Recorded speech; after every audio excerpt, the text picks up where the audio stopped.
Cosmos y caos, orden y desorden. Eso es lo que significan esas dos palabras griegas. Aún hoy nos sobrecoge la deslumbrante belleza de un rayo y el estremecedor rugido del trueno que le acompaña. La naturaleza nos sigue sorprendiendo con estas manifestaciones espectaculares, como seguro que sorprendió a nuestros más remotos antepasados. Sin embargo, hoy sabemos que no se deben a la ira de los dioses, que son fenómenos naturales sujetos a unas determinadas leyes físicas, que nada tienen que ver con la cambiante voluntad de ninguna divinidad. Aunque no seamos capaces de predecir dónde y cuándo se va a producir la siguiente tormenta, al menos sabemos por qué y cómo se produce. Hemos puesto un poco de orden en el aparente caos de la naturaleza. La ciencia derrota de nuevo al mito. La historia de la ciencia se reduce a esto: una lucha eterna por descubrir el funcionamiento de la naturaleza, un intento interminable de poner orden en el caos. Y las matemáticas van a ser una herramienta imprescindible. Contar y medir son, junto al uso de la palabra, seguramente las primeras actividades inteligentes del ser humano. Las dos ramas más antiguas de la matemática, la aritmética y la geometría, tienen su origen en la noche de los tiempos. En algunas cuevas prehistóricas, el hombre de Cromañón nos ha dejado muestras inequívocas de las primeras manifestaciones de la aritmética. Las muescas en los huesos o las pinturas de rayas en las paredes constituyen las primeras manifestaciones escritas del arte de contar. Los egipcios eran auténticos especialistas en el arte de medir la tierra. Las inundaciones del Nilo les obligaba a trazar las lindes de los campos año tras año. Medir la tierra, eso es precisamente lo que significa la palabra geometría.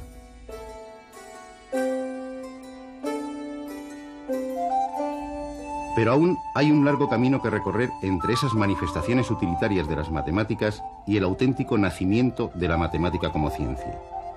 Ese largo camino nos lleva irremediablemente al mundo griego del siglo VI a.C. Tales y sobre todo Pitágoras van a dar uno de los saltos más importantes de la historia de la humanidad. A ellos les debemos términos hoy tan habituales como demostración o teorema, lo que se ve. Incluso la palabra matemática, lo que se aprende, se la debemos a Pitágoras. Con ellos, las matemáticas dejan de ser algo exclusivamente práctico para convertirse en una actividad intelectual. Y comienza la dura batalla entre orden y caos. La lucha por explicar la naturaleza bajo la luz de la razón. Para los pitagóricos, los números abstractos constituían el principio y la explicación última de todo el universo. Todas las cosas que pueden ser conocidas tienen número, pues no es posible que sin número nada pueda ser conocido ni concebido. El orden y la armonía del cosmos explicados a través de los números y de la geometría. A ellos les debemos el primer modelo geométrico para explicar el funcionamiento del universo, un modelo que va a sobrevivir durante más de 2000 años. Pitágoras situaba la Tierra en el centro del universo y girando en torno a ella, en órbitas circulares situadas en esferas concéntricas, giraban la Luna, el Sol y los planetas. Envolviéndolo todo estaba la esfera de las estrellas fijas. Las distancias entre las esferas estaban relacionadas entre sí como las cuerdas de una lira, de tal forma que los astros al desplazarse producían diversas notas musicales, la música de las esferas celestes. La esfera y el círculo, las formas geométricas perfectas, la armonía de la lira, las matemáticas y la música de la mano en la primera victoria del orden sobre el caos. Platón, el famoso filósofo griego, fue más allá, llegando a afirmar que Dios, el creador del universo, utiliza siempre procedimientos geométricos. Convencido de la actuación de Dios como un geómetra, Platón, en su diálogo Timeo, asocia cada principio elemental con uno de los poliedros regulares, los sólidos platónicos. El fuego, el elemento más ligero, es el tetraedro, formado por 4 triángulos equiláteros, el sólido regular más sencillo. El aire, el segundo elemento, se compone de 8 triángulos unidos entre sí, el octaedro. El agua nacería de la unión de 20 triángulos equiláteros, sería el icosaedro. La tierra, el elemento más pesado, lo formaría la reunión de 6 cuadrados, un cubo. Y termina Platón diciendo: puesto que todavía había una quinta composición, el dios la utilizó para el universo cuando lo pintó. Esa quinta composición es el dodecaedro, un sólido regular formado por 12 pentágonos. ¿Cómo poder sustraerse a la increíble belleza de un modelo geométrico tan armonioso como suprema expresión del orden en el universo?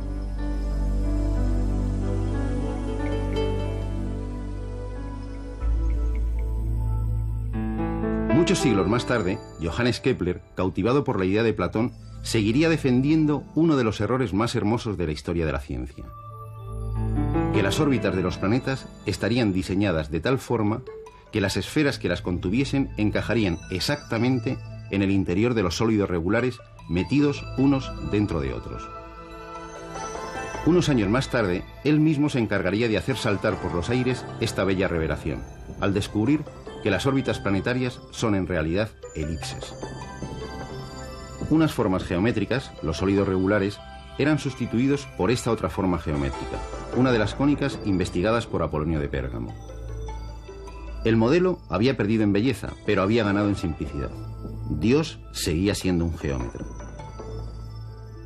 Más tarde, Galileo lo expresará de forma contundente: el universo es un gran libro escrito en el lenguaje de las matemáticas, siendo sus caracteres triángulos, círculos y otras figuras geométricas, sin las cuales es humanamente imposible comprender una sola palabra.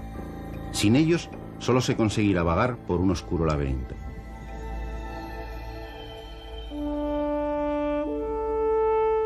Desde Platón, la historia de la ciencia será la búsqueda de ese modelo geométrico, de esas leyes que controlan el funcionamiento del cosmos, la búsqueda de ese orden inmutable capaz de explicar todos los fenómenos naturales. La comprensión y el dominio de la naturaleza al alcance del ser humano.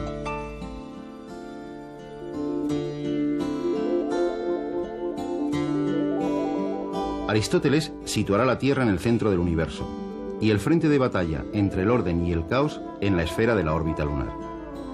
Por encima de ella, el mundo celeste, perfecto, inmutable y perpetuo, el reino del orden. Por debajo, el mundo terrestre, constituido por los 4 elementos: tierra, agua, aire y fuego, intercambiándose entre sí. Un mundo imperfecto, cambiante e impredecible, el reino del caos. Pero algo viene a romper esa armonía perfecta del mundo ideal por encima de la Luna. Los planetas conocidos describen órbitas erráticas sobre el fondo de estrellas fijas. De hecho, el término planeta significa errático o viajero. A veces, incluso parecen retroceder en sus órbitas. ¿Cómo encajar estos hechos con un modelo geométrico ideal? Aristóteles recurre a un modelo físico basado en esferas de éter en las que se mueven los planetas. Estas esferas están contenidas unas dentro de otras, en continuo movimiento, y se van acelerando o frenando unas con las otras. La única esfera inmóvil es la última esfera, la de las estrellas fijas. Este complejo mecanismo necesitaría, según Aristóteles, 56 esferas distintas para poder explicar los movimientos aparentes de los planetas. Por desgracia para la ciencia, este modelo, basado en la esfera y el círculo, permanecerá intocable durante 2000 años. Los matemáticos y astrónomos tendrán que crear auténticas filigranas matemáticas para hacer encajar las observaciones del movimiento de los astros con el modelo aristotélico. La más conseguida será la de un astrónomo de Alejandría, que vivió en el siglo II de nuestra era, Claudio Ptolomeo. Su obra, Síntesis Matemática, pasará a la historia con el nombre de la traducción árabe, el Almagesto, que significa el muy grande. Para explicar el movimiento de los planetas, respetando la idea de que solo se pueden mover en órbitas circulares, Ptolomeo va a inventar un ingenioso modelo geométrico: los epiciclos y los deferentes. A cada planeta, incluidos el Sol y la Luna, les asigna un círculo imaginario llamado deferente. La Tierra está en el interior de ese círculo, aunque no necesariamente en el centro. El planeta girará en un nuevo círculo llamado epiciclo, cuyo centro será un punto del círculo deferente. Al moverse el centro del epiciclo a lo largo del deferente, el planeta se acercaba o se alejaba de la Tierra. lo que explicaba a la perfección los cambios de brillo de un mismo planeta observados en distintos momentos del año. Ptolomeo pensaba que en realidad los planetas no se movían así, pero su modelo geométrico explicaba a la perfección lo que cualquier astrónomo veía en el cielo. Los astrónomos que vinieron tras él tomaron su modelo como un dogma y aplicaron penosos cálculos matemáticos para realizar tablas que predijesen la posición de todos los planetas conocidos. Una de las más completas fueron las del rey castellano Alfonso X el Sabio, las famosas tablas alfonsíes. Eran de elaboración tan compleja que le hicieron exclamar al sensato rey Alfonso: «Si el Señor Todopoderoso me hubiera consultado antes de embarcarse en la creación, le habría recomendado algo más simple». Con tablas como estas e instrumentos similares a este astrolabio, muchos astrónomos ocuparon buena parte de sus noches en descifrar el orden que impera en un firmamento inmutable. Aunque uno de sus fines hoy no estaría muy bien visto por la comunidad científica: la elaboración de horóscopos. En esta época, como en muchas otras a lo largo de la historia, la astrología ha viajado al lado de la astronomía. A finales del siglo XVI, un joven toscano va a hacer temblar los principios de la interpretación del universo físico, tanto por debajo como por encima de la frontera de la esfera lunar: Galileo Galilei. En el mundo terrestre intentó descubrir las leyes que rigen el movimiento de los cuerpos. En una época en que las disputas políticas se arreglaban con excesiva frecuencia a cañonazos, nadie se había parado a investigar cuál era la trayectoria real de un proyectil. Galileo demostrará que su trayectoria describe un arco de parábola antes de impactar en el blanco. Pero también descubrirá que todos los cuerpos caen al suelo con la misma aceleración. Galileo será el fundador de una nueva ciencia, la cinemática, e intentará explicar todos los movimientos mediante leyes matemáticas. Los ejércitos del orden matemático sitúan el frente de batalla contra el caos en la misma superficie terrestre. Pero un extraño instrumento, inventado por los holandeses, va a hacer tambalear toda la doctrina oficial de la Iglesia basada en las ideas aristotélicas. Es el telescopio. Gracias a él, Galileo va a destrozar una visión del universo que había prevalecido durante más de 2000 años. El mundo más allá de la Luna no es tan perfecto como decía Aristóteles. La Luna no es una esfera perfecta, sino que presenta cráteres como la misma Tierra. Júpiter tiene satélites que orbitan a su alrededor. Y hasta el Sol tiene manchas. Le costaría la vista y casi la vida, pero había desterrado la vieja idea de que la Tierra era el centro del universo. Y había conseguido algo mucho más importante: convertir la experimentación en el motor fundamental de la ciencia. La Iglesia le condenó, pero la Tierra se mueve. El mismo año que muere Galileo, nace un genio que va a ganar la batalla más importante en la guerra del orden contra el caos. Es Isaac Newton. ¿Por qué cae una manzana al suelo y en cambio la luna no cae sobre nuestras cabezas? Y aquí surge el genio. La manzana no es la luna, pero la fuerza que hace que la manzana caiga al suelo es la misma que permite a la luna seguir en su órbita. De hecho, la luna también cae hacia la Tierra. Gracias a ello, nuestro satélite ilumina nuestras noches mes tras mes. Newton había dado un paso de gigante en la búsqueda del orden en el universo. Había descubierto la ley de gravitación universal, una ley matemática que ponía un orden definitivo en el movimiento de todos los cuerpos, no importa dónde estuvieran, en la superficie terrestre o en los confines del sistema solar. Había descifrado el sistema del mundo, pero para ello había necesitado unas nuevas y potentes herramientas matemáticas, unas herramientas que él mismo tuvo que fabricarse: el cálculo diferencial y el cálculo integral.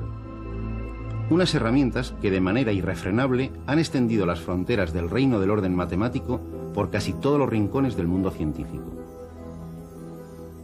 Parecía que el orden había derrotado definitivamente al caos, que los hombres podrían mirar directamente a la cara de los dioses y decirles que habían descubierto su secreto, que ellos también eran geómetras. El gran anhelo del ser humano, conocer el futuro, parecía al alcance de la mano. Si pudiésemos medir las posiciones y la velocidad de todas las partículas del universo, podríamos leer su pasado y su futuro. Por desgracia, no todo era tan simple. La herramienta matemática era potente y casi mágica, pero no solucionaba todos los problemas. Newton había dictado los principios, elaborado la teoría y formulado las leyes. Pero ahora había que medirlo todo. Medir, aplicar las fórmulas matemáticas y conocer. Así de simple. Los matemáticos del siglo XVIII recogieron el reto.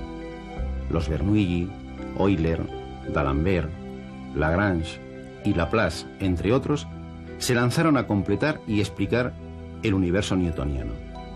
La necesidad de organizar las medidas daría origen, en plena Revolución Francesa, al sistema métrico decimal. Y la comunidad científica se embarcó en el proyecto de medida más ambicioso de la historia, la medida de nuestro propio planeta, es decir, la longitud del meridiano terrestre. Proyecto que de paso iba a zanjar la vieja polémica entre Newton y Cassini sobre si la Tierra estaba achatada por los polos, como postulaba Newton, utilizando deducciones matemáticas, o achatada por el ecuador, como sugerían las medidas de Cassini. La Academia de Ciencias de París promovió 2 expediciones. Una cerca del Polo Norte, en Laponia, comandada por Maupertuis, y otra en América, cerca del Ecuador, en la que participaron Godin, Bouguer, La Condamine y los españoles Jorge Juan y Antonio de Ulloa. Su paciencia, mirando siempre puntos alejados del horizonte, les ganó entre los habitantes de la zona el apelativo de los caballeros del punto fijo. Con instrumentos como estos, entre los que se encontraban un cuadrante de pie, un nivel geodésico, una brújula o un barómetro, los expedicionarios se pusieron a la tarea de medir la distancia lineal y la distancia angular entre 2 puntos, para poder determinar la longitud de un grado de meridiano. Los puntos elegidos fueron las ciudades de Quito y la de Cuenca. Las herramientas matemáticas, la triangulación y la trigonometría. La geometría había cumplido el supremo objetivo encerrado en su nombre. Había medido por fin las dimensiones de la Tierra. Y de paso había dado la razón a Newton y al determinismo científico. La Tierra no era una esfera perfecta, como hacía muchos siglos había defendido Platón. Era un elipsoide achatado por los polos. Desde que Newton publicara en 1687 sus Principia Mathematica, una idea va a impregnar hasta el último rincón todas las disciplinas científicas. La naturaleza tiene sus leyes matemáticas y el ser humano puede encontrarlas. Los científicos pensaron que el universo es un engranaje que funciona como un mecanismo de relojería. Las medidas precisas y las ecuaciones diferenciales podrán predecir el estado de cualquier sistema conociendo las condiciones del mismo en un momento determinado. Y efectivamente, las leyes de Newton nos han permitido calcular las órbitas de todos los planetas y predecir los eclipses. Incluso han hecho posible que el hombre haya puesto el pie en la Luna y enviado naves hasta los confines del sistema solar. Pero esas mismas ecuaciones son incapaces de predecir el movimiento de las miles de gotas que forman un torrente. El sistema es demasiado complejo. Otra rama de las matemáticas, la teoría de las probabilidades, iniciada en Francia por Fermat, Pascal y Laplace, va a venir a solucionar en parte el problema. El análisis estadístico, el estudio de promedios, va a ser la herramienta matemática para resolver el estudio de este tipo de sistemas complejos. No sabremos lo que hará cada una de las gotas del torrente, pero al menos sabremos lo que hará este globalmente. Las matemáticas también podían poner orden en el reino del azar. Sin embargo, ¿quién puede predecir cuándo y dónde se producirá un torbellino en una corriente de agua? ¿Cómo bailan las llamas de una hoguera? ¿Cuándo y dónde se formará una tormenta? Decididamente son fenómenos al otro lado de la frontera del caos. Pero las matemáticas no se han detenido ante esta nueva frontera. Han buscado, y lo que es más importante, han encontrado manifestaciones de orden incluso dentro de los fenómenos en apariencia caóticos. El desarrollo de la informática ha abierto la puerta a una nueva geometría, la geometría fractal, la geometría del caos. Una nueva herramienta matemática que los ejércitos del orden han introducido en el corazón del territorio enemigo, del reino del caos. un territorio más extenso de lo que sospechamos.